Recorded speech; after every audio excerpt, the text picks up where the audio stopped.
વાર્ષિક પરીક્ષા 2025 તેનો ખૂબ જ અગત્યનો છે 4/4/2024 લખેલું છે, પણ શું આવશે 4/4/2025. 4/4/2025 ના રોજ જે પેપર લેવાય યોગ, સ્વાસ્થ્ય અને શારીરિક શિક્ષણ, એના માટેનો ખૂબ જ અગત્યનો વિડીયો છે. કુલ 40 ગુણનું પેપર છે. કેવા પ્રશ્નો તમને પણ પૂછાઈ શકે એ પણ તમે જોઈ લેજો.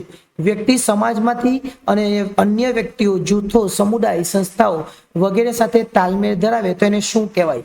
એને કહેવાય સામાજિક સ્વાસ્થ્ય. વ્યક્તિના સ્વાસ્થ્ય સ્તરમાં હંમેશા શું થતું રહે છે? તો વધઘટ. કચરા પૂંજામાં શેનો સમાવેશ થાય છે? કચરા પૂંજામાં શેનો સમાવેશ થાય છે? ઘન કચરો. ગોબર ગેસમાં કયા વાયુની ગેરહાજરી હોય છે? તો ઓક્સિજન.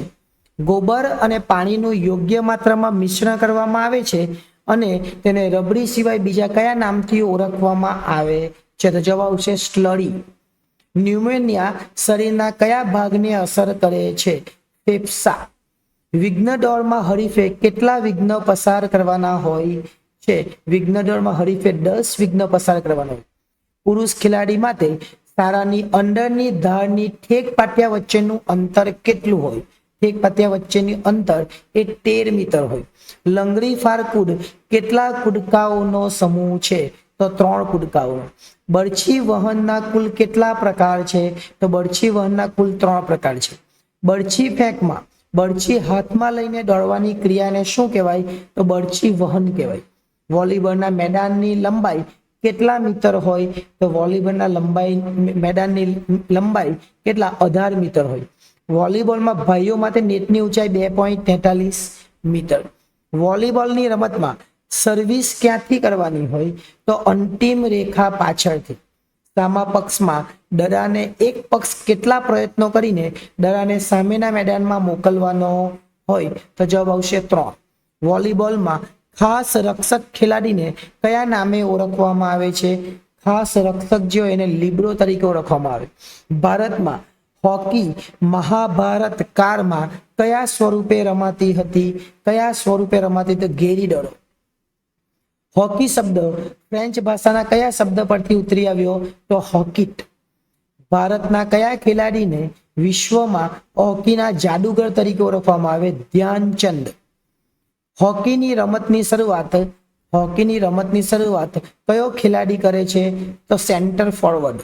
હોકીની રમતની શરૂઆત કયા કૌશલ્યથી થાય છે? તો પુશપાસ. સત્કર્મની કઈ ક્રિયા પ્રાણાયામ તરીકે ઓળખાય છે? તો જવાબ આવશે કપાલભાતિ. ત્રાટક ક્રિયા દ્વારા કયા અંગને વિશેષ ફાયદો થાય છે? કયા અંગને વિશેષ ફાયદો થાય? તો આંખને. કપાલભાતિ માટે ઉત્તમ સાધન કયું છે? તો પદ્માસન. ઉત્તમ સાધન નહીં પણ આસન. નેતિને મુખ્ય કેટલા પ્રકાર છે? પહેલા 2 આવતા હતા, હવે ટેક્સ્ટબુકની અંદર 3 છે. યોગનો અભ્યાસ શરૂ કરતા પહેલા શરીરને કેવું કરી લેવું જોઈએ? કેવું કરી લેવું જોઈએ? તો શરીરને વિષમુક્ત અને શુદ્ધ કરી લેવું જોઈએ. સત્ક્રિયાઓને કેટલીક વાર કઈ ક્રિયાઓ કહેવામાં આવે છે? તો શોધન ક્રિયાઓ. ગેરંદ અથવા ધેરંદ સંહિતામાં ધૌતીના કેટલા પ્રકારોની ચર્ચા કરવામાં આવી છે? તો જવાબ આવશે 13. કઈ સત્ક્રિયામાં તરત જ ઉલટી દ્વારા પાણી બહાર કાઢવામાં આવે છે? કઈ ક્રિયામાં? તો વમન ધૌતી. નેતિ લો તો કઈ સત્ક્રિયામાં વપરાય છે? જલનેતિ. કોઈ વસ્તુ પર નજરને સ્થિર રાખવાની ક્રિયાને શું કહેવામાં આવે? ત્રાટક. પેટના ઊભા 2 સ્નાયુઓને શું કહેવાય? નલ. યોગ મુદ્રા કયા કાળથી પ્રચલિત છે? યોગ મુદ્રા એ કયા કાળથી? તો વેદ કાળથી પ્રચલિત છે. કયા આસનમાં શરીરની સ્થિતિ માછલી જેવી? મત્સ્યાસન. કયું આસન ઊંધા સૂઈને કરવાનું હોય? ઊંધા સૂઈને કયું આસન કરવાનું હોય? તો ઊંધા સૂઈને મકરાસન કરવાનું હોય. કયું આસન કરતી વખતે કમર અને કરોડરજ્જુ સીધી રહેવી જોઈએ? તો બદ્ધ પદ્માસન. શું આવશે? બદ્ધ પદ્માસન. કયું આસન હાથ પગના સાંધા માટે ફાયદાકારક છે? ઉત્કટાસન. એક જ આસન એવું છે જે ભોજન કર્યા પછી કરી શકાય અને એને કહેવાય વજ્રાસન.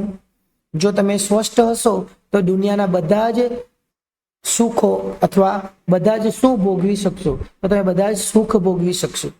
શરીરનું અથવા વ્યક્તિનું શારીરિક સ્વાસ્થ્ય કોને કહેવાય? તો શરીરની સંપૂર્ણ કાર્યદક્ષતાને. એટલે અહીંયા 40 પ્રશ્નોના જવાબો તમે જોઈ લીધા. ફરીથી એકવાર જવાબ જોઈ લેજો અને તમારા કેટલા જવાબો સાચા છે અથવા તમારી પરીક્ષા બાકી હોય તો આ પરીક્ષામાં તમને પૂછાય એવા પ્રશ્નો છે એટલે ખાસ એકવાર જોઈ લેજો જેથી કરીને તમને પણ આ પ્રશ્નો કામ લાગે. આભાર.